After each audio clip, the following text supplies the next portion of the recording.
Bonjour à toutes et à tous, bienvenue dans la saison 2 de Spycast. Spycast, toujours le même endroit pour découvrir l'univers des sapeurs-pompiers. Dans ce nouveau numéro de Spycast, je pars à la rencontre d'Olivier qui est spécialiste télépilote drone chez les sapeurs-pompiers. Alors les drones, c'est quoi ? Quelle est l'utilité dans le monde sapeur-pompier ? Olivier nous explique tout dans cet épisode.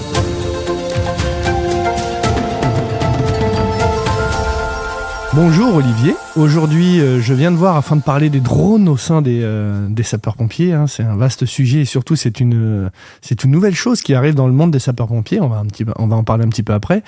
Tout d'abord, est-ce que tu peux te présenter ? Bonjour Marc, je suis le sergent-chef Olivier et je fais partie du groupe de renseignement et d'intervention par drone. Oui. Je m'occupe principalement de la partie opération dans ce groupe, à savoir les procédures, les manières d'intervenir et de répondre à la demande des commandants des opérations de secours sur nos interventions. Alors afin de lancer le propos, je vais te faire écouter un petit micro-trottoir où j'ai été poser des questions à des gens pour savoir ce qu'ils pensent des drones, s'ils savent même ce que c'est. Je te fais écouter ça et on en parle après. Ok. Un drone, c'est un objet volant. C'est quoi, un robot ? À peu près, mais téléguidé. C'est un appareil aéronautique entre guillemets qui permet donc de pas avoir de pilote. C'est quelque chose que je rattache à l'armée de base. C'est des appareils qui volent, qui peuvent prendre en photo, qui peuvent filmer, ce genre de choses. Moi, c'est le seul truc que je sais. C'est un genre de mini-hélicoptère dirigé, téléguidé, quoi. C'est un objet qui vole dans l'air et qui sert à capter des informations. C'est une espèce de machine volante télécommandée. Un drone, c'est simplement un avion non habité et qui est aujourd'hui où des travaux de recherche sont en train d'être effectués de plus en plus. Oh, ça peut être, oui, c'est un objet volant non identifié. Ils sont pas si loin de la vérité. Alors déjà, est-ce que c'est un engin militaire ? Parce qu'il y a une dame qui parle d'engin militaire dedans. Alors, c'est pas forcément un engin militaire, il y a des drones militaires, forcément. Oui. D'ailleurs, ils utilisent énormément de drones, on va dire. Je pense que c'est l'entité publique qui utilise le plus de drones. Et mais il y a beaucoup de choses vraies dans tout ce qui s'est dit. On va dire, le drone, ça reste qu'est-ce que un c'est terme générique, drone, en gros. Du coup, un drone, c'est un appareil du coup télépiloté, forcément. C'est surtout un système. Le drone, c'est le terme générique qui est souvent utilisé pour qualifier l'engin. Mm-hmm. Mais l'engin, il fonctionne pas sans son télépilote.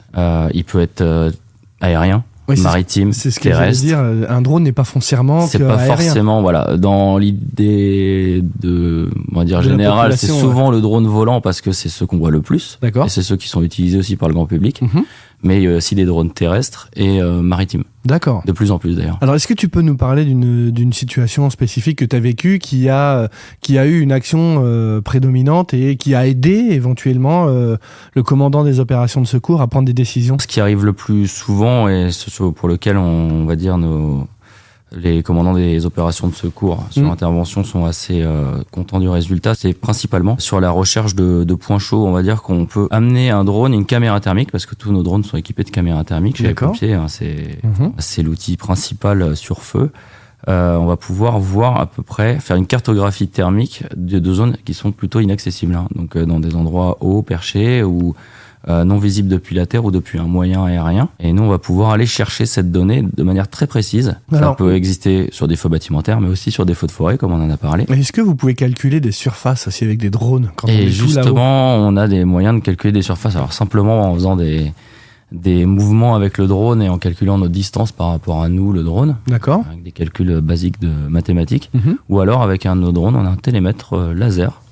Grâce à ça, on peut surfacer les surfaces impactées par le feu, les surfaces qu'on a réussi à sauver du feu, par exemple, sur des feux d'espace naturel. Alors, est-ce que les drones améliorent la sécurité en opération lors des opérations dangereuses ? Alors, un drone, oui, il peut servir de caméra de surveillance globale, on va dire, sur une intervention. Mm-hmm. On peut avoir une vue continue sur un bâtiment, un bâtiment menaçant de ruine, par exemple. Ou lors d'un incendie, un bâtiment peut devenir très rapidement instable et nous, on peut maintenir une surveillance de l'ensemble de la zone quasi en continu. Alors, quelle est la formation du coup pour devenir télépilote de drone chez les sapeurs-pompiers ? Eh bien, chez les sapeurs-pompiers, on va passer les formations comme pour devenir conducteur de poids lourd, on va passer une formation de brevet de pilote à distance. Ça a l'air assez compliqué. C'est assez compliqué, je ne vais pas rentrer dans le détail. Ouais. Avant, on fonctionnait en termes de scénarios.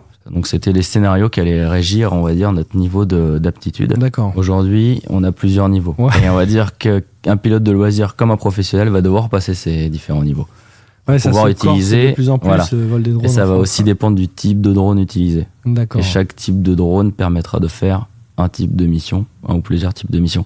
L'équipe des spécialistes drones dans les Yvelines est composée de combien de télépilotes? Comment c'est organisé un petit peu chez vous? Alors nous, on a une vingtaine de télépilotes actifs actuellement. Mm-hmm. On a fait une session de recrutement il y a peu de temps. Donc, on va bientôt intégrer 9 nouveaux télépilotes en 2025. D'accord. Et on est répartis dans les centres de secours du département, et tout statut, des professionnels, des volontaires. Et on a 2 véhicules qui sont basés à Versailles et à Poissy. Mmh. Et qui, dedans, il n'y a pas tout à fait les mêmes drones. Hein. Donc, on va choisir le véhicule... soit le véhicule le plus proche, parce qu'on a un drone qui se répète dans les deux véhicules, soit le véhicule avec le drone le plus adapté en fonction de la mission. D'accord. Et donc le véhicule sera convoyé, soit par un télépilote qui le garde dans cette caserne à ce moment-là, soit par un autre pompier qui va amener le véhicule.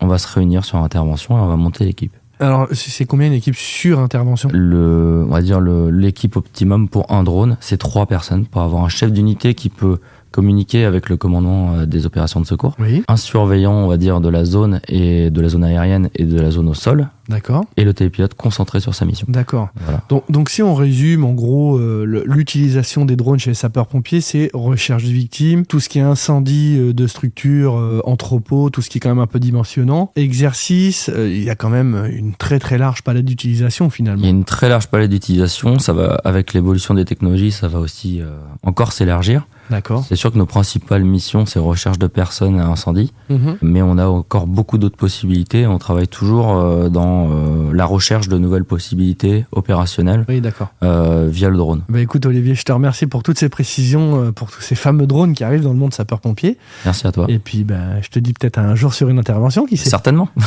Merci Olivier. Merci, salut. Merci d'avoir écouté Spycast. Retrouvez l'intégralité de nos podcasts sur toutes les plateformes de streaming audio gratuitement.